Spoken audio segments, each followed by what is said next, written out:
আমার প্রবাসী স্বামীর সারা মাসের বেতন 30,000 টাকা। পুরো টাকাটাই আমার জন্য পাঠিয়ে দেয়।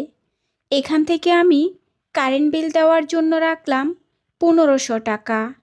বাচ্চার স্কুলে ভর্তি 2000 টাকা। আমার শ্বশুর শাশুড়ির খরচ 6000 টাকা। চাল ডাল পেঁয়াজ রসুন শুকনো বাজার 4000 টাকা।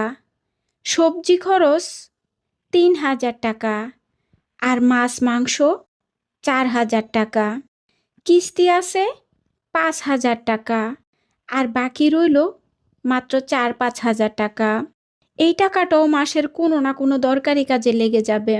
হয়তো মেহমান আসবে, আর না হয় কোনো ডাক্তারি খরচ লাগবে।